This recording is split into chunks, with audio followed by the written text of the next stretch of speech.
Story start होती है और हम हमारी फीमेल लीड रैन रैन को देखते हैं जो अपने बॉयफ्रेंड से आर्ग्यूमेंट कर रही है क्योंकि वो उससे बहुत ज्यादा डाउरी की डिमांड कर रहा था और इवन उसका घर भी उसके नाम नहीं कर रहा था। तो वो उससे ब्रेकअप करके चली जाती है। वो जब स्कूटर से जा रही थी तभी हम रास्ते में हमारे मेल लीड जियान को देखते हैं जिस रास्ते में एक लड़की रोक के उसे अपने चैट पे ऐड करने को बोल रही थी, बट वो उसे नहीं मानता। तो फिर उससे फिर से इंसिस्ट करने लगती है तो और भी ज्यादा एरोगेंटली उसे मना कर देता है। फिर वो वहाँ से जा ही रही थी बट उसके दिमाग में क्या आया कि वो हमारे मेल लीड जियान को वहाँ से धक्का मार के गिराने लग जाती है और जियान सीधा रैन रैन के स्कूटर के सामने आ गया और वो तो गिर गई। वो उसे उठाने के लिए अपना हाथ भी आगे बढ़ाता है पर रैन रैन को तो जियान बहुत ज्यादा हैंडसम लग रहा था बट उसने अपना हाथ वापस से पीछे ले लिया। फिर वो खुद ब खुद खड़ी होके जियान से लड़ने लग जाती है कि उसकी वजह से वो गिर गई। बट जियान तो बहुत ज्यादा एरोगेंटली कहता है कि हम लोग अडल्ट हैं तो फिर हमें उसी की तरह अपना मामला शॉर्ट आउट कर लेना चाहिए और उसको पैसे देने लग जाता है। कहता है कि मैं किसी से भी इस टाइम बहस करने के मूड में बिल्कुल भी नहीं हूँ। जियान के जाने के बाद रैन रैन चिल्लाते हुए कहती है कि तुम इतने हैंडसम हो बस तुम्हारा दिमाग ही ठीक से काम नहीं कर रहा है। फिर वो अपना स्कूटर चेक करने लगती है बट वो तो चल ही नहीं रहा था तो फिर वो उसे पैदल लेके ही ले जाना पड़ता है। फिर रास्ते में उसकी फिर से जियान के साथ टक्कर हो जाती है। जियान कहता है कि क्या तुम मेरा पीछा कर रही हो? रैन रैन कहती है कि मेरा तो स्कूटर खराब हो गया है और मुझे इसी रास्ते से वापस जाना है। तो जियान उसे जाने देता है और फिर हम रैन रैन की ग्रैंड मदर को देखते हैं। ग्रैंड मदर रैन रैन से पूछती है कि तुम्हारा पार्टनर कहाँ है? तुमने तो कहा था कि तुम मुझसे आज शादी के लिए बात करने जा रही हो, वो तुम्हारे साथ नहीं आया। रैन रैन बताती है कि उसने अपने बॉयफ्रेंड के साथ आज ही ब्रेकअप कर लिया है। रैन रैन के पीछे ही जियान भी खड़ा हुआ था। ग्रैंड माँ उससे कहती है कि कोई बात नहीं, अगर तुम्हारा ब्रेकअप हो भी गया तो शायद वो तुम्हारी डेस्टिनी में लिखा हुआ था। असल में वो ग्रैंड मदर रैन रैन की लैंडलॉर्ड थी और वो जियान की असली ग्रैंड मदर थी। ग्रैंड मदर रैन रैन से कहती है कि मेरा एक ग्रैंडसन है, शायद तुम्हें उससे शादी कर लेनी चाहिए। रैन रैन कहती है कि शायद अभी वो किसी भी के साथ रिलेशनशिप में आने के लिए बिल्कुल भी तैयार ही नहीं है। फिर वो कहती है कि मैं फिर भी आपकी काइंडनेस को अप्रिशिएट करती हूँ। तभी ग्रैंड मदर अपने ग्रैंडसन जियान को वहाँ पे बुलाती हैं। रैन रैन जियान को देख के कहती है कि अरे ये तुम हो? तो ग्रैंड मदर पूछती है कि क्या तुम दोनों एक दूसरे को जानते हो? तो वो एक साथ कहते हैं कि हम एक दूसरे को नहीं जानते। ग्रैंड मदर पूछती है कि तो क्या तुम इसे पहचान रही हो? रैन रैन हाँ बोलती है और जियान इस बात पे मना कर देता है। फिर जियान की ग्रैंड मदर उसे साइड में ले जाके कहती है कि जिस लड़की के बारे में बात करती हूँ रैन रैन वही है और ये बहुत ज्यादा काइंड हार्टेड है और इसका बहुत बड़ा दिल है। दूसरी तरफ रैन रैन सोच रही थी कि कैसे इन ग्रैंड माँ का इतना बुरा ग्रैंडसन हो सकता है। फिर ग्रैंड माँ रैन रैन को अपने ग्रैंडसन जियान से दोबारा इंट्रोड्यूस करवाने लगती है बट जियान रैन रैन को अपनी तरफ खींच लेता है और उससे कहता है अगर तुम मुझसे शादी नहीं करना चाहती तो जैसा मैं बोल रहा हूँ तुम्हें वैसा ही करना चाहिए और मेरे साथ एक दूसरे को जानने का नाटक करो। और रैन रैन भी उसकी बात मानती है और ग्रैंड माँ से कहती है कि हम यंग लोग हैं, हम दोनों एक दूसरे को पहले से ही जानते हैं और हमें एक दूसरे से डील करना अच्छे से आता है। फिर ग्रैंड माँ जियान से कहती है रैन रैन मेरी सबसे अच्छी ग्रैंड डॉटर इन लॉ बन सकती है तो फिर तुम इसको कभी भी मत छोड़ना, नहीं तो मैं तुम्हें बहुत ज्यादा मारूंगी, तुम्हारे दिमाग में स्क्रू घुसा दूंगी। जियान भी कहता है कि मैं आपसे प्रॉमिस करता हूँ और ग्रैंड माँ इस बात से खुश हो जाती है। फिर ग्रैंड माँ रैन रैन और जियान को अकेले छोड़ के वहाँ से चली जाती है। ग्रैंड माँ के जाने के बाद जियान रैन रैन से कहता है कि तुम्हारे स्किल्स काफी अच्छे हैं और तुम्हें अब ग्रैंड माँ की वजह से मुझे चैट पे शायद ऐड कर ही लेना चाहिए। रैन रैन हंसते हुए कहती है कि तुम ज्यादा सपने मत देखो। तो जियान तो उसकी तरफ आने लग जाता है। रैन रैन को लग रहा था कि वो उसे किस करने वाला है इसलिए वो आंखें बंद कर लेती है बट वो तो उसके हाथ से उसका फोन लेके उसे चैट पे ऐड कर रहा था।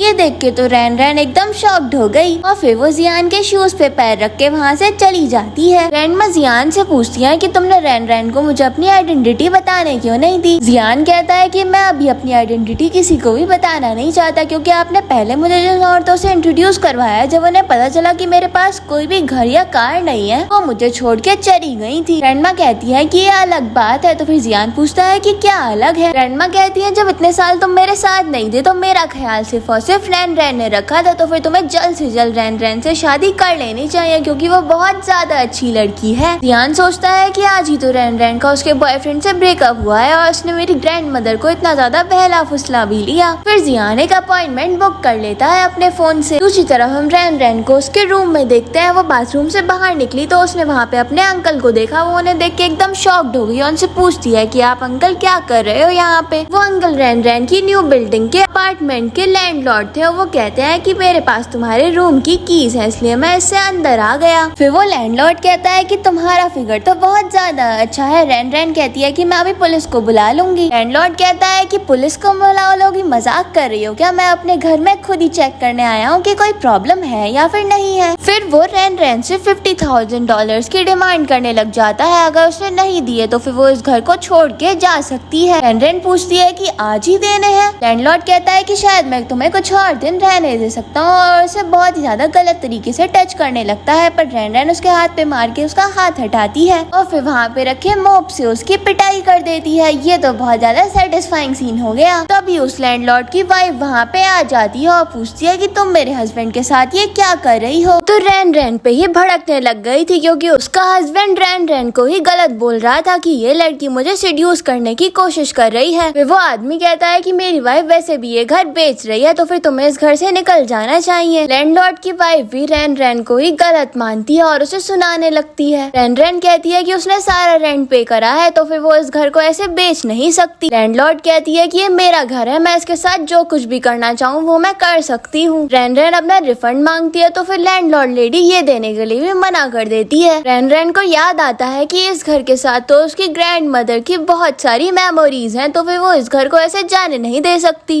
रैन रैन इस घर को खरीदने के लिए मान जाती है। ये सुन के तो लैंडलॉर्ड दोनों के दोनों बहुत ज्यादा शॉक्ड हो गए थे। रैन रैन कहती है कि सिर्फ $50,000 ही दे रहे हैं ना, वो 5 दिन का टाइम मांगती है और 5 दिनों के बाद वो $50,000 दे के इस घर को खरीद लेगी। लैंडलॉर्ड लेडी कहती है कि ठीक है, मैं तुम्हें 5 दिन देती हूँ, अगर तुम 5 दिनों बाद इसको नहीं खरीद पाई तो अपना सामान लेके यहाँ से निकल जाना। फिर वो अपने हस्बैंड का कान पकड़ के वहाँ से उसे ले जाती है। लोगों के जाने के बाद रैन रैन सोचने लगती है कि वो 5 दिनों के अंदर 50,000 का अरेंजमेंट कैसे करेगी। अभी उसको जियान का मैसेज आता है कि उसे रैन रैन से मिलना है कल 8 बजे। नेक्स्ट डे रैन रैन जियान से मिलने चली जाती है और उससे लेट आने के लिए सॉरी बोल रही थी, वो भी बार बार। जियान कहता है कि मैं भी लेट ही आया था तो फिर से मुझे यहाँ पे रुके हुए 13 मिनट और 28 सेकेंड ही हुए हैं। जियान कहता है कि मेरी ग्रैंडमदर चाहती है कि मैं तुमसे शादी कर लूं। रैन रैन कहती है कि शादी जैसी चीजें कोई बच्चों का खेल नहीं है। जियान कहता है कि हम लोग अडल्ट हैं और मेरे लिए शादी का मतलब कुछ भी नहीं, बस 2 लोगों का एक साथ रहने का है, और वैसे भी मेरा तुमसे शादी करना मेरी ग्रैंड मदर को खुश करता है तो फिर मैं तुमसे शादी कर ही लूंगा। रैन रैन भी उसे कुछ बातें कहती है और फिर इस बात के लिए मान जाती है। रैन रैन जियान से पूछती है कि क्या तुम्हारे पास कुछ सेविंग्स है। जियान कहता है कि तुम टेंशन मत लो, मैं तुम्हें भूखा मरने नहीं दूंगा। रैन रैन अपना इंट्रो देती है, उसका नाम रैन रैन है, ओवर 26 ईयर्स की है, भी उसके पास में एक घर नहीं है और वो कार भी नहीं खरीद सकती और उसकी सैलरी से 4,000 युआन है। उसका एक रिलेशनशिप था बट वो भी अब खत्म हो गया। जियान पूछता है कि तुम्हारी क्या कंडीशन है। रैन रैन कहती है कि उसको 3 लाख युआन चाहिए इन गिफ्ट में उसकी शादी करने के बाद। रैन रैन कहती है कि चलो 2 लाख ही दे देना। जियान कहता है कि सिर्फ 3 लाख चाहिए ना, कोई प्रॉब्लम नहीं है। फिर जियान कहता है कि मेरा टाइम बहुत लिमिटेड है और उसको पैसे ट्रांसफर करके वहाँ से चला जाता है। रैन के फोन में जब नोटिफिकेशन आती है तो फिर उसके फोन में तो $5 लाख आए हुए थे। ये देख के तो वो बहुत ज्यादा शॉक्ड हो गई। नेक्स्ट डे रैन रैन अपने ऑफिस जाती है तो उसकी एक कलीग उसे बताती है कि हमारे न्यू बॉस यहाँ पे आ गए हैं, वो काफी ज्यादा हैंडसम है और अभी मैरिड भी नहीं है। रैन रैन कहती है कि मुझे अपने काम पे ध्यान देना है और वहाँ से चली जाती है। जब वो बॉस के ऑफिस के पास देखती है तो फिर वो पीछे से उसे कोई फेमिलियर पर्सन लग रहा था। तभी उसे पीछे से आवाज आती है कि रैन रैन तुमसे कोई मिलने आया है। असल में रैन रैन का एक्स बॉयफ्रेंड नारुतो अपनी मदर के साथ उससे मिलने आया था और रैन रैन से एक और चांस मांग रहा था, बट रैन रैन ने तो उसका ऑफर देखते ही रिजेक्ट करने का मान लिया। नारुतो से बताता है कि मेरे पेरेंट्स अपनी प्रॉपर्टी तुम्हारे नाम करने के लिए मान गए हैं। नारुतो कहता है कि मैं तुम्हें ऐसे पैसों के लिए नहीं छोड़ सकता क्योंकि तुम तो बहुत अच्छा मटेरियल हो। रैन कहती है कि मैं तुम्हें कोई मटेरियल नजर आ रही हूँ क्या। नारुतो की मदर कहती है कि तुम जैसी अनाथ लड़कियों को इतना ज्यादा टॉर नहीं दिखानी चाहिए और अपनी हद में रहना। रैन रैन कहती है कि मैंने तुमसे ब्रेकअप कर लिया है और अब मैं तुमसे कुछ भी रिलेशन नहीं रखना चाहती और मेरे 2 लाख युआन मुझे जल्द से जल्द वापस कर देना। अगर तुमने मुझे मेरे पैसे वापस नहीं दिए तो फिर मैं तुम्हें कोर्ट ले जाऊंगी। नारुतो की मदर तो वहीं लेट के ड्रामे करने लग जाती है। उसकी आवाज सुन के ऑफिस के कुछ वर्कर्स वहाँ पे पहुँच जाते हैं और रैन रैन को गलत समझ रहे थे कि रैन रैन कितनी ज्यादा एरोगेंट है, इस बूढ़ी लेडी को कितना परेशान कर रही है। दूसरी तरफ जियान का सेक्रेटरी उसे कुछ एक्सप्लेन कर रहा था, तभी उसे बाहर के शोर की आवाज आती है। रैन रैन नारुतो की मदर से ऐसा नाटक करने के लिए मना करती है है, बट वो तो अपना नाटक और भी ज्यादा बढ़ा रही थी। अभी ऑफिस कलीग्स रेन के बारे में गलत बोलने लग जाते हैं। रेन नारुतो और उसकी मदर से कहती है कि तुम लोगों को बिल्कुल शर्म नहीं आती, मैंने जितने भी पैसे तुम्हें ट्रांजैक्शन में दिए थे उसका रिकॉर्ड है मेरे पास। ये सुन के तो उन दोनों के कान खड़े हो जाते हैं और नारुतो की मदर भी एकदम खड़ी हो गई थी। नारुतो की मदर कहती है, बेशरम औरत, तूने पैसे पैसे का रिकॉर्ड रख रखा है, तुझे बिल्कुल शर्म नहीं आई? तू मेरे बेटों को पैसों से तोल रही थी। रेन बताती है कि अब उसकी शादी हो गई है और इसका उन लोगों से कोई भी रिलेशन नहीं है। नारुतो पूछता है कि तुमने मेरे ब्रेकअप के बाद नया बॉयफ्रेंड बना लिया? रेन कहती है कि मैं क्लियर कर दूं, मेरी शादी हो चुकी है। सुन के तो नारुतो का पारा चढ़ जाता है और वो रेन को हिट करने ही वाला था, इतने में जियान उसका हाथ रोक लेता है।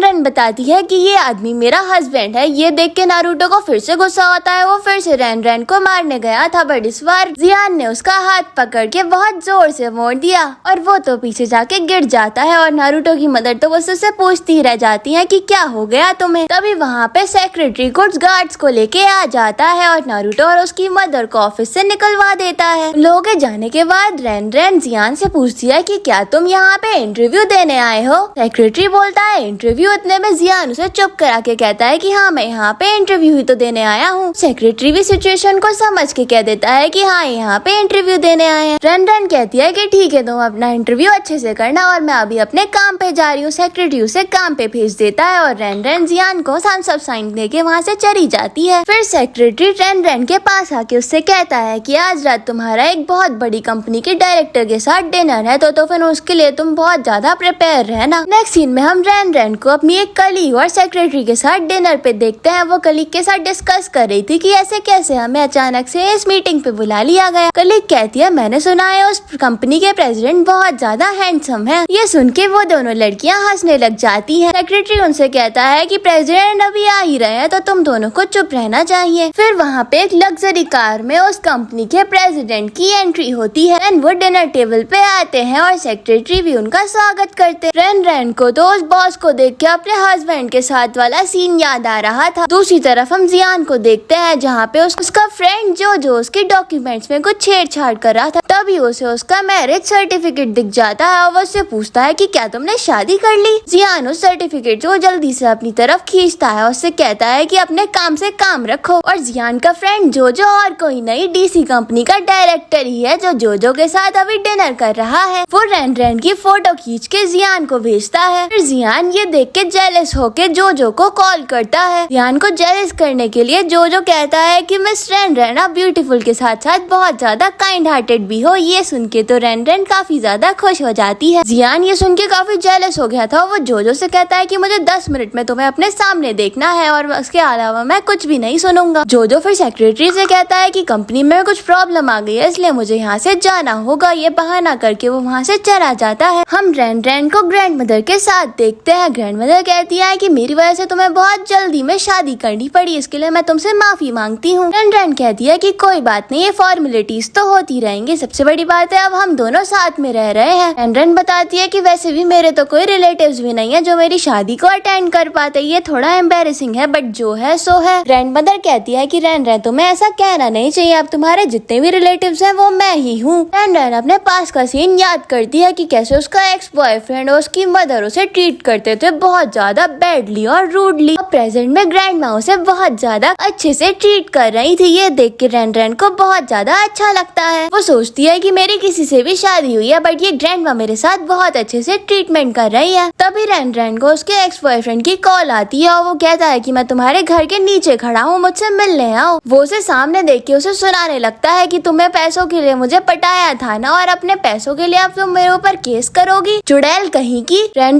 कहती है कि वो पैसे मेरे हक के पैसे थे और मैंने तुम्हारे ऊपर इतने पैसे वेस्ट कर दिए, अब तुम्हारे ऊपर केस करना तो मेरा हक बनता है। नारुतो कहता है कि तुम क्या कोई नॉवल लिखने वाली हो अपनी बड़ी बड़ी बातों के ऊपर, तुम अपने आप को कोई हीरोइन समझ रही हो क्या?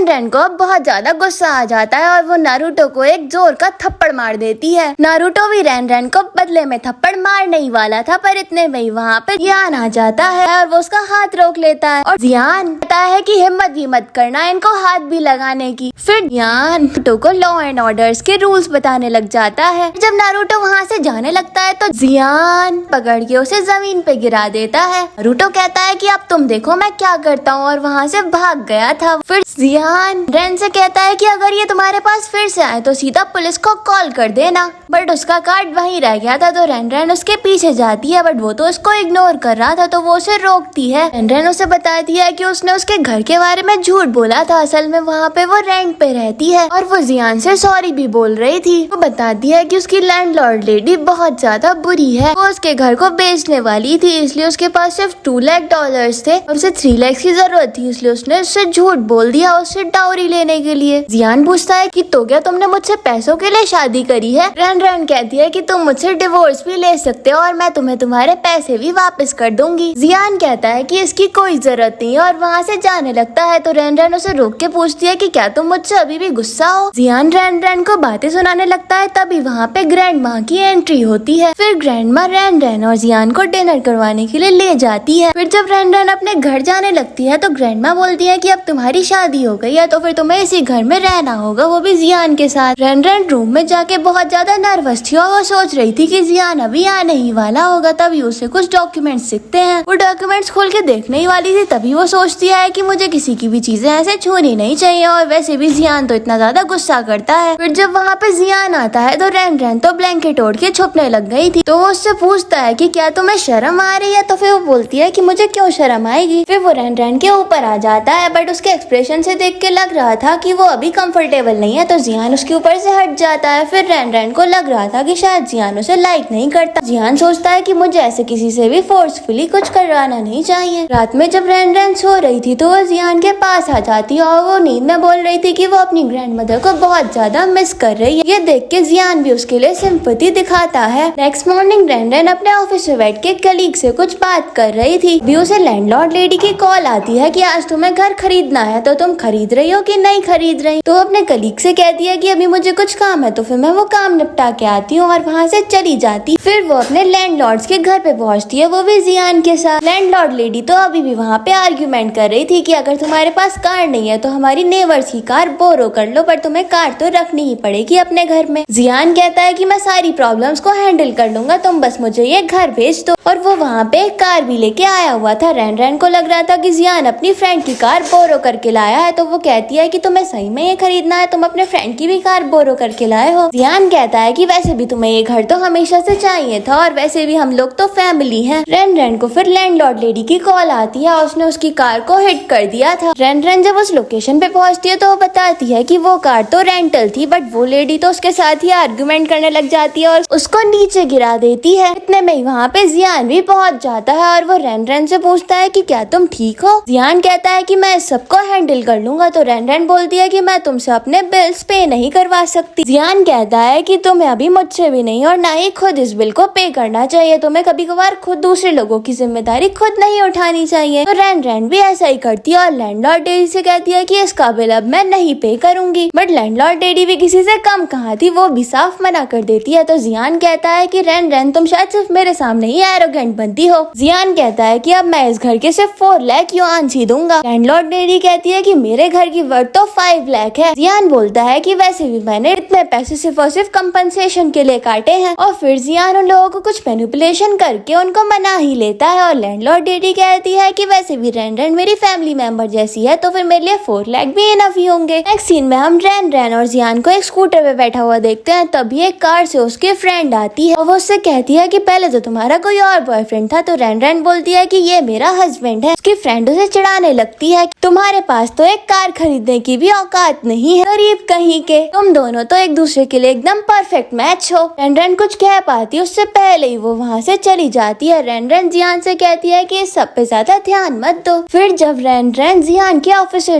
ड्रॉप करने पहुँचती है, तभी वहाँ पे जोजो उनकी पिक्चर्स क्लिक करने लगता है। जब जियान नोटिस करता है तो वो जोजो के पास जाके उससे लड़ाई कर रहा था। रैन रैन उनके पास जाके पूछती है कि क्या तुम दोनों एक दूसरे को जानते हो? तो वो बताते हैं कि हाँ हम अच्छे फ्रेंड्स हैं। रैन रैन बोलती है कि ये डीसी कंपनी के प्रेसिडेंट है, तो मैं इनसे अच्छे से बिहेव करना चाहिए। जियान बोलता है कि इसने हमारी फोटोज क्लिक करी है। जियान जब वो फोटोज डिलीट करवा रहा था तो रैन रैन सोचती है कि शायद ये दोनों रिलेशनशिप में है। वो सोचने लग जाती है कि शायद जियान को लड़कियां अच्छी ही नहीं लगती बल्कि उसे लड़के अच्छे लगते हैं, और फिर वो उन दोनों को अकेला छोड़ के वहाँ से चली जाती। जोजो बोलता है कि ये काफी ज्यादा वियर्डली हमें देख रही थी। फिर रैन रैन ऑफिस में अपनी कलीग के साथ बात कर रही थी, तभी उसकी एरोगेंट फ्रेंड उसके पास आती है और उससे कहती है कि तुम्हारी टेस्ट कितनी ज्यादा ज्यादा गंदी, उसे साफ करो। उसे बहुत सारा काम देके भी वो वहाँ से चली जाती है। नेक्स्ट सीन में हम रैन रैन को उसके घर पे देखते हैं। वो अपना सारा काम लेके एक टेबल पे बैठी थी, तभी जियान उसके पास आता है, पूछता है कि तुम क्या कर रही हो। वो बताती है कि जब से उसको सेल्स में ट्रांसफर करा गया है उसके पास बहुत ज्यादा वर्कलोड हो गया है, उसका बॉस तो बहुत ज्यादा बुरा है। जियान सोचने लग जाता है कि शायद ये मुझे ही डांट रही है। जियान फिर वहीं बैठ के रैन रैन की हेल्प करने लग जाता है और वो कहता है कि उसका बजट तो बहुत ज्यादा बड़ा है, और फिर वो उसे बातें समझाने लगता है, पर रैन रैन को तो कुछ भी समझ ही नहीं आ रहा था। तो फिर वो उसका लैपटॉप लेके उसका काम करने लग जाता है और ये देख के रैन रैन बहुत ज्यादा खुश हो जाती है। नेक्स्ट डे हम जियान को उसकी ग्रैंड मदर के पास देखते हैं। वो उससे कहती है कि तुम्हारी शादी को इतना टाइम हो गया, अगर तुम उसे लाइक करते हो तो अभी तक तुम्हारा एक बच्चा भी हो जाना चाहिए था। जियान कुछ बहाना करके वहाँ से चला जाता है और ग्रैंड मदर उस पर चिल्लाती रहती है। फिर जियान जब अपने काम में था तो जो उसके पास आता है, तो जियान कहता है कि आज मैं घर जल्दी चला जाऊंगा। तो जो कहता है कि तुम बहुत ज्यादा बदल गए हो, अब तुम बहुत ज्यादा कम काम करते हो। और फिर वो कहता है कि शायद तुम रैन रैन को लाइक करने लग गए हो। तो फिर उसे अपनी ग्रैंड मदर की भी बात याद आती है और उसको रियलाइज हो जाता है कि वो भी रैन रैन को लाइक करता है। फिर जब वो बाहर रैन रैन के पास पहुंचता है तो फिर वो जो के साथ आया था, और रैन रैन उन दोनों को साथ में देख के फिर से गलत समझने लग जाती है। फिर जो के जाने के बाद जब जियान रैन रैन के पास आता है तो वो उसके साथ बहुत ज्यादा रूड थी, और रात में भी वो जियान और जो को साथ में इमेजिन करके बहुत ज्यादा गुस्सा कर रही थी। फिर वो एक बार में जाके ड्रिंक करने लग जाती है। तभी वहाँ पे जो से नोटिस कर लेता है और वो जियान को कॉल करके बताता है कि तुम्हारी वाइफ तो बार में है। फिर वो उसे एड्रेस भी दे देता है वहाँ का। फिर जो रैन रैन के पास आता है, बट वो तो उससे ठीक से बात ही नहीं कर पा रही थी। फिर वो वहाँ पे लड़खड़ा के गिरने ही वाली थी, तभी वहाँ पे जियान आ जाता है और वो उसे संभालता है। फिर रैन रैन तो जियान के साथ बहकी बातें करने लग जाती है और फिर उसी के शोल्डर पे सर रख के सो गई थी। तो जियान रैन रैन को उठा के एक रूम में ले जाता है, बट वो तभी उठ जाती है और फिर वो जियान को जाने ही नहीं दे रही थी, और जियान भी अपने आप को कंट्रोल नहीं कर पाता और फिर वो दोनों रोमांटिक हो जाते हैं। बट तभी रैन रैन अचानक से होश में आती है और उसे वॉमिट आने लग गई थी, क्योंकि उसने बहुत ज्यादा ड्रिंक कर रखी थी। नेक्स्ट मॉर्निंग जब रैन रैन उठती है तो वो अपने आप को ऐसी कंडीशन में देख के काफी शॉक थी। तभी जियान उसे आके बताता है कि कुछ भी नहीं हुआ। फिर वो उसे एक ड्रेस देके वहाँ से चला जाता है। तभी वो अपने फोन में टाइम चेक करती है और उसे पता चलता है कि वो शायद आज अपने काम के लिए लेट हो जाएगी। नेक्स्ट सीन में हम जियान को एक मीटिंग में देखते हैं और वो अपने सारे के सारे ऑफिस मेंबर्स पे बहुत ज्यादा गुस्सा कर रहा था। तभी उसे रैन रैन की कॉल आती है और वो उससे कहती है कि हस्बैंड कल हमें कहीं पे जाना है। ये सुन के जो के मुंह से तो पानी ही निकल जाता है। फिर वो उसे पूरी कंडीशन समझाती है कि कल उसकी कंपनी में एक डिनर है, उसे वहाँ पे अपनी फैमिली मेंबर्स के साथ जाना होगा, और वो भी इसके लिए मान जाता है। नेक्स्ट सीन में हम रैन रैन को उसकी कंपनी के साथ डिनर पे देखते हैं। उसकी एरोगेंट फ्रेंड उससे पूछती है कि तुम्हारा हस्बैंड नहीं आया अभी तक। रैन रैन बोलती है कि वो आ ही रहा होगा। तभी उसकी एरोगेंट फ्रेंड बोलती है कि मेरा बॉयफ्रेंड यहाँ पे आ गया है और उसने मुझे एक पॉर्श कार गिफ्ट में दी है। फिर हम उसकी एरोगेंट फ्रेंड के बॉयफ्रेंड को देखते हैं और तभी उसके सामने वहाँ पे जियान आ जाता है उसकी कार के आगे। तो एरोगेंट फ्रेंड का बॉयफ्रेंड जियान से बोलता है कि क्या तुम्हें ठीक से चलना भी नहीं आता। तो जियान बोलता है कि तुम कैसे कार चला रहे हो, वैसे भी ये मेरी कार है, तुमने बस रेंट पे ही ली है। तो वो कहता है कि ये तुम्हारी कार है, इतने अच्छे कपड़े पहनने की भी औकात है तुम्हारी, और वो उसके साथ और भी ज्यादा बदतमीजी करने लग जाता है। तो जियान उसे एक थप्पड़ मार के नीचे गिरा देता है। फिर वो उसके साथ फाइट करके उसे बहुत मारता है। जब रैन रैन की एरोगेंट फ्रेंड उससे फाइट करती है तो रैन रैन जियान की साइड लेती है। फिर एरोगेंट फ्रेंड का बॉयफ्रेंड तो इस सिचुएशन को हैंडल नहीं कर पाता और वो वहाँ से भाग जाता है। नेक्स्ट डे रैन रैन को ऑफिस में उसकी वही कलीग बहुत ज्यादा डांटती है और कहती है कि तुम्हारे हस्बैंड की हिम्मत कैसे हुई मेरे बॉयफ्रेंड के साथ ऐसा बिहेव करने की। रैन रैन उसी से कहती है कि तुम्हारा बॉयफ्रेंड इतना बड़ा फट्टू है। फिर रैन रैन की कलीग कहती है कि तुम्हें मेरे बॉयफ्रेंड से माफी मांगनी होगी। रैन रैन भी सोचती है कि मुझे ये माफी मांग लेनी चाहिए क्योंकि इसका बॉयफ्रेंड काफी बड़ा आदमी है और इससे जियान खतरे में हो सकता है। तो फिर वो इसके लिए एग्री हो जाती। फिर वो उसको एक बार में लेके जाती है और वो रैन रैन को अपने बॉयफ्रेंड के सामने पुश कर देती है। रैन रैन भी बहुत ही ज्यादा पोलाइटली उस आदमी से माफी मांगती है और वो भी कहता है कि कोई बात नहीं, रैन रैन भी ठीक ही बोल रही है, मुझे भी थोड़ा सा वहाँ पे अच्छे से पेश आना चाहिए। कलीग कहती है कि क्या तुम इसकी साइड ले रहे हो, तुम चाहो तो मैं इसके हस्बैंड को भी यहाँ बुला सकती हूँ तुमसे माफी मंगवाने के लिए। बट उस कलीग का बॉयफ्रेंड तो उसी से कह देता है कि तुम यहाँ से चली जाओ। फिर वो वहाँ से चले जाते हैं। वहाँ बैठी सारी लड़कियां भी वहाँ से चली जाती है, सिर्फ रैन रैन ही वहाँ पे खड़ी रह गई। सब लोगों के जाने के बाद वो लड़का रैन रैन के साथ काफी अच्छा बिहेव कर रहा था और उसे समझ नहीं आ रहा था कि अब वो आगे क्या करेगा। वो वो रैन रैन से बैठने को कहता है और वो काफी ज्यादा घबराया वो भी लग रहा था। दूसरी तरफ रैन रैन की एरोगेंट कलीग एक ड्रिंक में कुछ मिला के वेट्रेस को उधर पहुंचाने को कह देती है। रैन रैन जब वो ड्रिंक करती है तो उसे कुछ ज्यादा ही वो अच्छी लग रही थी। तभी वहाँ पे जियान भी आ जाता है। वो लड़का वहाँ से बहाना करके चला जाता है। जियान फिर रैन रैन को डांटने लगता है कि तुम यहाँ पे अकेली क्या कर रही थी, क्या तुम्हें खुद की फिक्र नहीं है। रैन रैन बताती है कि उसे अपनी एरोगेंट कलीग की वजह से यहाँ पे आना पड़ा। फिर वो अपनी सारी ऑफिस की बात जियान को बताती है तो जियान रैन रैन पे तरस खा के उसे हक कर लेता है। फिर जियान की ड्रिंक में ड्रग मिला होने की वजह से अपना कंट्रोल खोल देती है और अपना टॉप भी खोलने लग गई थी। जियान जब उस ड्रिंक को स्मेल करता है तो उसे समझ आ जाता है कि इसमें ड्रग मिला हुआ है। फिर रैन रैन जियान के साथ रोमांटिक होने लग जाती है। नेक्स्ट मॉर्निंग जब जियान और रैन रैन अपने सामने देखती है तो वो बहुत ज्यादा शॉक्ड हो गई थी। रैन रैन सोचने लगती है कि शायद इसने मुझे फोर्स करा होगा। तो फिर जियान उसे बताता है कि उसने उसे कुछ फोर्स नहीं करा। फिर वो बताता है कि उसकी ड्रिंक में ड्रग मिला हुआ था और वो इसी वजह से बहुत ज्यादा ऐसे बिहेव कर रही थी। रैन रैन फिर बाहर आती है और वो जियान की बातें सोच के बहुत ज्यादा एम्बेरेस्ड फील कर रही थी। फिर वो जियान के सामने बैठ के सोचने लगती है कि ये तो दिल का भी अच्छा है और दिखने में भी अच्छा ही दिख रहा है, काफी टैलेंटेड भी है और इसका करियर भी काफी अच्छा है और ये हम्बल और पोलाइट भी है। नेक्स्ट सीन में हम रैन रैन को उसके ऑफिस में देखते हैं। उसकी वही एरोगेंट कलीग आके उससे कुछ हेल्प मांगती है, बट इस बार रैन रैन चुप नहीं रहती और उसे सुना देती है, वो भी बहुत ज्यादा अच्छे से। ये सुन के कलीग को भी बहुत ज्यादा गुस्सा आता है और वो वहाँ से चली जाती है। फिर वो मैनेजर के पास जाके रैन रैन को फायर करने की बातें करने लगती है, बट मैनेजर बताती है कि नेक्स्ट वीक बहुत ज्यादा इंपॉर्टेंट मीटिंग है और उसके लिए तुम्हें प्रिपेयर करना स्टार्ट कर देना चाहिए। फिर वही एरोगेंट कलीग रैन रैन के खिलाफ कुछ साजिश सोचने लग जाती है। दूसरी तरफ जियान अपने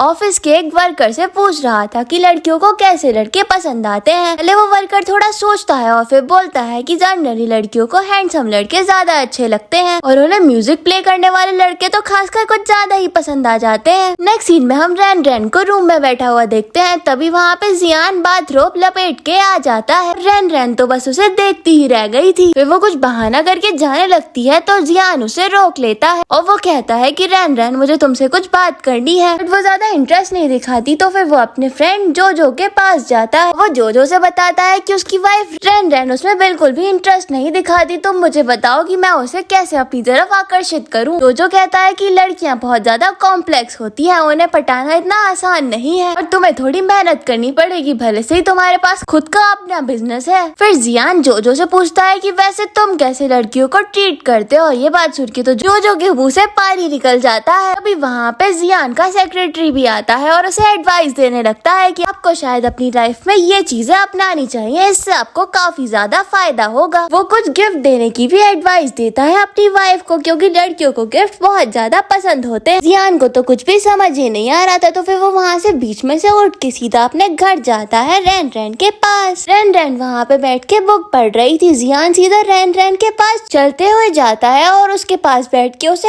हक कर लेता है और रैन रैन ऐसे अचानक से देख के बहुत ज्यादा शॉक्ड हो जाती है। रैन रैन जियान को अपने पास से दूर हटा के कहती है कि मुझे समझ आ रखा है तुमने बहुत ज्यादा ड्रिंक कर रखी है। फिर जियान कहता है कि वहाँ बहुत ज्यादा टाइम हो गया है, हम दोनों को सो जाना चाहिए और फिर वो जाके सो जाता है और रैन रैन जियान को देख रही थी और फिर वो उसे हक करके लेट जाती है और जियान अपनी आंखें खोल लेता है और उसे अपने सेक्रेटरी की बताई हुई बातें भी याद आ रही थी। नेक्स्ट सीन में हम जियान को उसकी कार में देखते हैं। वो अपने ड्राइवर से बोलता है कि मेरा सामान आफ्टरनून से पहले ही डिलीवर हो जाना चाहिए। नेक्स्ट सीन में हम जियान के पास बहुत सारे ब्यूटीफुल फ्लावर्स को देखते हैं जो शायद उसने रैन रैन के लिए ही ऑर्डर करे थे। फिर जियान रैन रैन के पास वो फ्लावर्स लेके जाता है और वो ग्लास को साफ कर रही थी। जब जियान उसके आगे फ्लावर्स रखता है तो वो पूछती है कि इन फ्लावर्स का क्या काम है। तो जियान कहता है कि मैंने यहाँ कहीं पे डिस्काउंट में देखे तो फिर मैंने ये खरीद लिए, ये रूम को डेकोरेट करने के लिए बहुत ज्यादा अच्छे हैं। फिर वो पूछता है कि क्या तुम्हें ये पसंद आए। रैन रैन बोलती है कि अभी मेरे हाथ बहुत ज्यादा बिजी हैं, तो तुम इनको कहीं पे रख दो।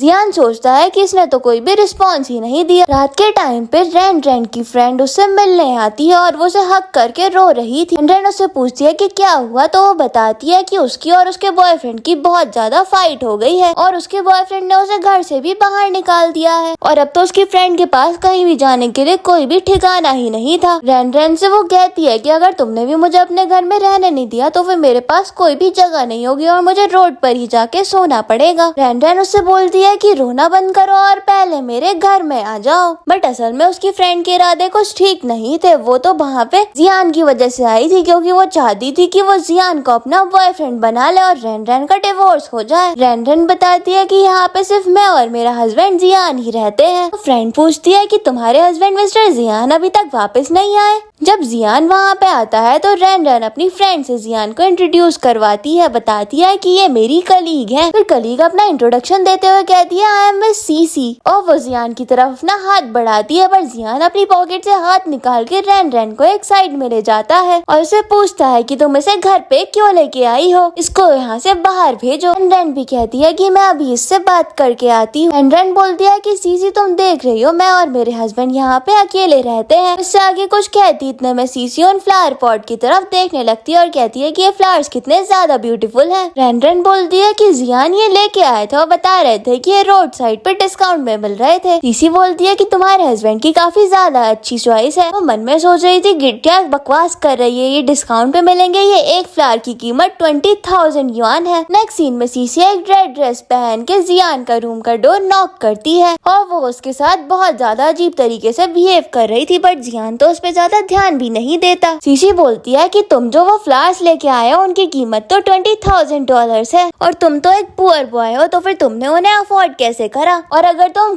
प्रेसिडेंट हो क्वीन कंपनी के तभी तुम उन्हें अफोर्ड कर सकते हो। वो बताती है कि मैंने तुम्हें देख लिया है, तुम्हारी सच्चाई को भी। जियान तो उसको इग्नोर करके अपने रूम में जाने लगता है, पर सीसी भी उसके पीछे आ जाती है। सीसी बोलती है कि तुम अपनी आइडेंटिटी इसलिए छुपा रहे हो ना क्योंकि तुम्हें अपनी प्रॉपर्टी शेयर करने से डर लगता है। कहती है कि रैन रैन तो तुम में बिल्कुल भी इंटरेस्टेड ही नहीं है, बल्कि मैं तुम में ज्यादा इंटरेस्टेड हूँ। जियान कहता है कि क्या बकवास कर रही हो तुम, अभी के अभी यहाँ से बाहर निकल जाओ। सीसी बोलती है कि जियान मैं तुम्हें सही में बहुत ज्यादा लाइक करती हूँ। फिर वो अपनी ड्रेस की स्ट्रैप नीचे करके कहती है कि अगर तुमने मेरी बात नहीं मानी तो फिर मैं यहाँ पे शोर मचा दूंगी। बट जियान तो उसका हाथ पकड़ के उसे रूम के बाहर धकेल देता है। फिर जब वहाँ पे रैन रैन आती है तो सीसी वहाँ पे नाटक करने लगती है, पर रैन रैन को भी सब कुछ समझ आ रहा था, तो वो बोलती है कि तुम उस रूम में कर ही क्या रही थी। सीसी बोलती है कि तुम्हारा हस्बैंड बिल्कुल भी ठीक इंसान नहीं है, वो मुझे सिड्यूस करने की कोशिश कर रहा था। रैन रैन बोलती है कि मैं अपने हस्बैंड पे ट्रस्ट करती हूँ। फिर वो कहती है कि तुम यहाँ पे आज रात रुको और सुबह होते ही यहाँ से बाहर निकल जाना। सीसी बोलती है कि मैंने यहाँ पे ये सब कुछ एक पर्पस से करा है, असल में तुम्हारा हस्बैंड पुअर होने का बस प्रिटेंड कर रहा है। उसके आगे कुछ बोलने से पहले ही रैन रैन बोल देती है कि मैं तुमसे लास्ट वार्निंग दे रही हूँ, मेरे हस्बैंड से 100 फुट की दूरी पर ही रहना। फिर रैन रैन और जियान आपस से बैठ के अपने फ्यूचर की थोड़ी बहुत प्लानिंग करने लग जाते हैं कि उन्हें आगे क्या क्या करना है। फिर वो लोग एक रियल एस्टेट एजेंट के साथ जाते हैं कुछ घरों को देखने के लिए। एस्टेट एजेंट पूछता है कि आपको किस टाइप के घर देखने हैं। रैन रैन बोलती है कि उन्हें अपने बजट में ही एक घर चाहिए क्योंकि वो ज्यादा अच्छी कमाई कर नहीं पाती। फिर वो लोग एक घर में आते हैं और वो बोलता है जियान से कि तुम अपनी आइडेंटिटी इतने टाइम से क्यों छुपा रहे हो, अब तो तुम्हें अपना सच इसको बता देना चाहिए। फिर जियान रैन रैन से पूछता है कि क्या तुम्हें ये घर पसंद आया। रैन रैन बोलती है कि हाँ मुझे ये पसंद आया, बट ये प्रॉपर्टी बहुत ज्यादा एक्सपेंसिव है, यहाँ तक कि इस एरिया में सिर्फ और सिर्फ बहुत ज्यादा रिच लोग ही रह पाते हैं। इतने में ही वो एजेंट बोल देता है कि मैं जियान का बहुत टाइम से फ्रेंड हूँ, तो फिर मैं आपको इस जगह के लिए बहुत अच्छा डिस्काउंट दे दूंगा। वो बताता है कि ये प्रॉपर्टी बहुत ज्यादा अच्छी है, इसमें आपको इलेक्ट्रिसिटी भी हर टाइम मिलेगी और रूम्स भी काफी वार्म रहते हैं। सीजन के हिसाब से इस घर को आप अपने हिसाब से अरेंज कर सकती हो। नेक्स्ट सीन में हम जियान को उसकी ग्रैंड मदर के साथ देखते हैं। ग्रैंड मदर पूछती है कि अगर रैन रैन तुम्हारे साथ रहने के लिए तैयार हो गई नए घर में। जियान बताता है कि हाँ, और आप भी क्या हमारे साथ ही रहेंगी। उसकी ग्रैंड मदर उसे डांटते हुए कहती है कि तुम्हारे फादर ठीक ही कहते थे, जब तुम्हारी शादी हो जाएगी तो तुम थोड़े समझदार हो जाओगे। नेक्स्ट सीन में हम जियान को उसके ऑफिस में बैठा हुआ देखते हैं, तभी उसके पास शीशी आती है। जियान उससे कहता है कि तुम्हारे पास सिर्फ 5 मिनट है, जो भी बोलना है जल्दी बोलो। शीशी बोलती है कि मैं तुम्हें यहाँ से ये कहने आई हूँ कि तुम इतने अमेजिंग पर्सन हो, तो फिर तुमने ये सब को छुपाने का क्यों डिसाइड करा है। और रैन रैन जैसी लड़की तो तुम्हारे साथ रहना बिल्कुल भी डिजर्व नहीं करती, तुम तो एक किसी प्रिटी वुमन के साथ रहना डिजर्व करते हो। जियान बोलता है कि सीधा अपने पॉइंट पे आओ। शीशी बोलती है कि क्या तुम्हें उसे बताने से डर लग रहा है कि तुम इतने रिच पर्सन हो। जियान बोलता है कि मुझे भी तुम्हारी रियलिटी पता है, तुम्हारा रियल नेम शीशी नहीं है, तुम मेरे फ्रेंड को डेट करने से पहले बहुत ज्यादा गरीब थी और तुमने अपनी आइडेंटिटी को भी फेक कर रखा है। शीशी सोचती है कि इसको कैसे पता। फिर जियान बताता है कि तुम्हारी तो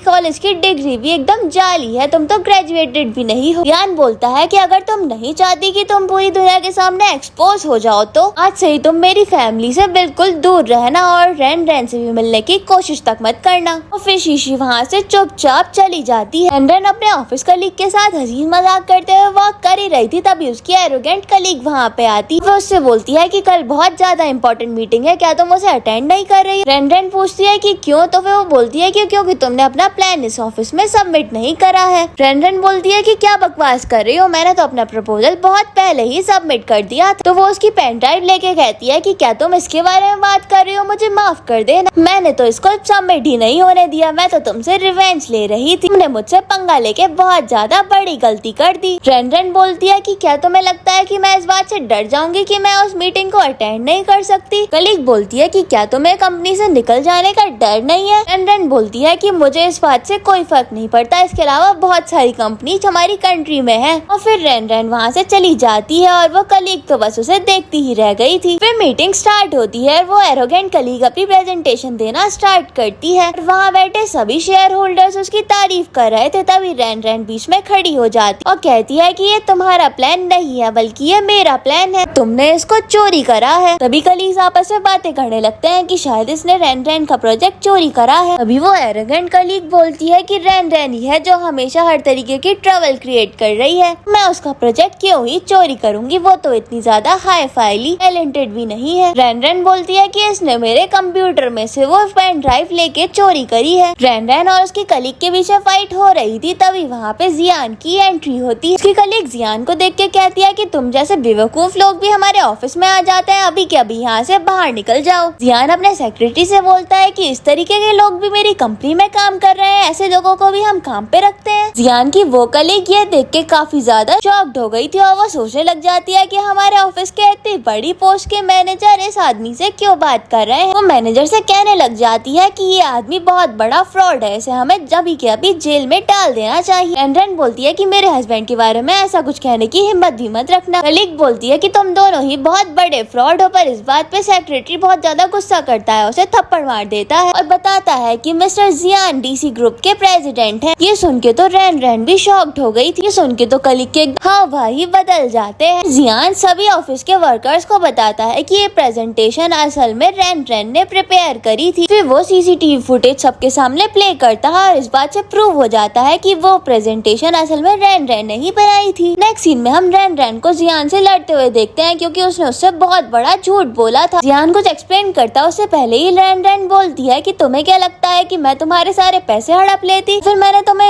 यूज कर लिया। जियान उसको एक्सप्लेन करने की कोशिश करता है बट रैन रैन उसे डिवोर्स लेने के लिए कह देती है, फिर अपने शोल्डर से उसके हाथ छुड़वा के वहाँ से चली जाती है। फिर रैन रैन नेक्स्ट सीन में अपना सारा का सारा लगेज पैक कर रही थी, तभी वहाँ पे ग्रैंड मदर आती है और वो उसे रोकती है और जियान से कहती है कि क्या तुमने मेरी ग्रैंड डॉटर इन लॉ को बुली करा है। रैन रैन से बोलती है कि तुम ऐसे मत जाओ, मैं उसको बहुत ज्यादा मारूंगी अगर इसने तुम्हें बिल्कुल भी परेशान करा हो तो। इतने में ही रैन रैन ग्रैंड मदर से बोलती है कि आपको भी तो शायद सब कुछ सच सच पता ही होगा, आपने भी मुझसे सच छुपाया है। और फिर वो अपना सूटकेस उठाती है और वहाँ से चली जाती है। जियान उसे पकड़ के रोकने की कोशिश भी करता है बट वो वहाँ से चली ही गई थी। रैन रैन के जाने के बाद जियान की ग्रैंड मदर उसे बहुत डांटती है, उसे कहती है कि जाओ और तुम रैन रैन को वापस लेके आओ। दूसरी तरफ रैन रैन घर के बाहर बैठ के बहुत ज्यादा परेशान थी। जियान भी रैन रैन को रोते हुए देख लेता है, वो समझ जाता है कि शायद अभी उस रैन रैन के साथ नहीं होना चाहिए। वो अपने फ्रेंड जोजो को कॉल लगाता है और फिर वो रैन रैन के पास पहुँच गया था। जोजो और रैन रैन आपस में एक होटल में बैठे थे और तभी वहाँ जियान भी पहुँच जाता है। जोजो रैन रैन को एक्सप्लेन करता है कि ये सब कुछ एक मिसअंडरस्टैंडिंग की वजह से हुआ है, मेरा फ्रेंड जियान तुम्हें बिल्कुल भी किसी भी तरीके से चीट नहीं करना चाहता था। रैन रैन को तो बहुत ज्यादा गुस्सा आ रहा था, तो वो जियान को कुछ बातें सुना के वहाँ से जाने लगती है बट उसे तभी रास्ते में जियान से टक्कर हो गई। जियान से कहती है कि तुम दोनों की बहुत ज्यादा अच्छी बॉन्डिंग है, तुम्हारे इस अफेयर की वजह से मैं तो बिल्कुल बीच में पिस रही थी। अभी जो खड़े होके बोलता है कि मुझे एक आदमी में बिल्कुल भी इंटरेस्ट नहीं है, मेरी वाइफ को ये सब कुछ पता चला तो फिर वो तो बहुत ज्यादा नाराज हो जाएगी, आप मेरे बारे में ऐसी र्यूमर्स तो बिल्कुल भी मत फैलाओ। जियान को भी समझ आ जाता है कि रैन रैन को एक मिसअंडरस्टैंडिंग हो गई। फिर वो रैन रैन से सॉरी बोलता है और एक और चांस मांगता है। फिर वो रैन रैन के सामने नील डाउन होके एक उसे रिंग देता है और उसे फिर से प्रपोज करता है और रैन रैन भी उसका प्रपोजल एक्सेप्ट कर लेती है और वो रिंग भी ले लेती है। फिर वो दोनों घर वापस आ जाते हैं और ग्रैंड माँ ये देख के बहुत ज्यादा खुश हो गई थी। ग्रैंड मदर बोलती है कि अब मैंने तुम्हारी बहुत ज्यादा अच्छे से वेडिंग करने के लिए बहुत अच्छी सी प्रिपरेशन कर ली है। वो जियान से बोलती है कि अब मुझे मेरा ग्रेट ग्रैंडसन बहुत जल्द ही देखना है। जियान बोलता है कि अगर आपको अपना ग्रेट ग्रैंडसन देखना है तो फिर आपको रेस्ट करने जाना चाहिए। ये सुन के ग्रैंड माँ वहाँ से चली जाती। नेक्स्ट सीन में हम रैन रैन और जियान को देखते हैं। दोनों बहुत ज्यादा रोमांटिक मूड में थे और फिर वहाँ पे रोमांटिक होने लग जाते हैं। नेक्स्ट सीन में हम जियान के अंकल को देखते हैं जो रैन रैन को देख के बिल्कुल भी खुश नहीं थे और उसके साथ बहुत ज्यादा बुरा बिहेव कर रहे थे, वो भी उसकी पूरी फैमिली के सामने। ग्रैंड मदर से कहता है कि कैसी ऑर्फन लड़की से हमारे लड़के की शादी करवा दी है, इससे अच्छा तो आप मेरी डॉटर से ही इसकी शादी करवा देते। बट ग्रैंड माँ का भी अब पारा चढ़ गया था और वो अंकल को बहुत ज्यादा सुना देती है तो अंकल भी गुस्से में वहाँ से चले जाते हैं। सबके जाने के बाद वो रैन रैन को अपने पास बैठाती है और उससे कहती है कि इन सारी बकवास बातों में बिल्कुल भी ध्यान मत दो। नेक्स्ट सीन में जब रात में ग्रैंड माँ सो गई थी और जियान ये चेक करने आता है, इसके बाद वो रैन रैन को छत पे लेके गया था। उसने रैन रैन के लिए वहाँ पे एक रिंग और बहुत सारे फायरवर्क्स प्रिपेयर करके रखे थे और ये देख के रैन रैन बहुत ज्यादा खुश हो जाती है और फिर वो दोनों रोमांटिक बातें करने लगते हैं। जियान रैन रैन से माफी मांगता है, बोलता है कि जब से मेरी ग्रैंड मदर के साथ बिजनेस में लॉस हुआ और धोखा हुआ मुझे किसी पे भरोसा करने से डर लगने लगा, इसलिए मैंने तुमसे झूठ बोला। रैन रैन को भी जो और ग्रैंड मदर की बातें याद आती है और वो भी जियान की सिचुएशन को समझने लग गई थी। नेक्स्ट सीन में रैन रैन जियान के अंकल के पास में गई थी और जियान के अंकल तो बहुत ज्यादा एरोगेंट पर्सन थे और रैन रैन से बोलते हैं कि मैं तुम्हें 5 मिलियन दूंगा और मेरे फ्यू को तुम्हें छोड़ देना होगा। रैन रैन ये सब कुछ करने के लिए मना कर देती है और उनसे बहुत ज्यादा पोलाइटली पेश आ रही। दूसरी तरफ जो जियान के पास जाता है बोलता है कि शायद रैन रैन किसी प्रॉब्लम में है और तभी वहाँ पे जियान पहुँच जाता है। जियान के अंकल तो अभी उसे डिवोर्स लेने को कह रहे थे। वो कहते हैं कि तुम ऐसी लेडी के साथ रहना बिल्कुल भी डिजर्व नहीं करते, बट जियान ने तो अपने अंकल के साथ सारे के सारे रिलेशन तोड़ने का डिसाइड कर लिया तो फिर वो जियान को उल्टा सीधा कहने लग जाते हैं। तब रैन रैन चुप नहीं रहती और वो अंकल को सुना देती है। फिर जियान अंकल से कहता है कि आप अपने 10% शेयर लो और निकल जाओ इस कंपनी से और फिर वो वहाँ से चला जाता है और अंकल तो वहाँ पे बस खड़े ही रह गए थे। फिर जियान और रैन रैन कार में बैठ के कुछ बातें करते हैं और फिर दोनों किस करने ही वाले थे तभी उनके पीछे जो बैठ के बोल पड़ता। नेक्स्ट सीन में हम जियान और रैन रैन की बहुत ही ज्यादा धूमधाम से शादी होते हुए देखते हैं। ब्राइड को रिंग पहना के उसे किस करता है और इस सीन के साथ ये ड्रामा एंड हो जाता है।